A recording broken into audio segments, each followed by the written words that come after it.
एक quadratic polynomial given है P x,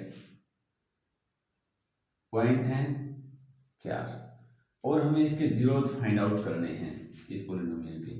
तो इस बात का ध्यान रखना, यदि कोई पॉलिनोमियल जो है पी एक्स में दे रखी है तो हमें वही पॉइंट उसके जीरोज कहलाएंगे जो एक्स एक्सिस को टच करेंगे। यदि ये पी वाई में होती तो वही इसके जीरोज होते जब जो ग्राफ है वाई एक्सिस को टच करता। जब भी कोई ग्राफ एक्स एक्सिस को टच करेगा, एक्स एक्सिस को टच करेगा तो उस पॉइंट पे एक्स की तो कोई ना कोई वैल्यू मिलेगी हमें और वाई मिलेगा हमें 0।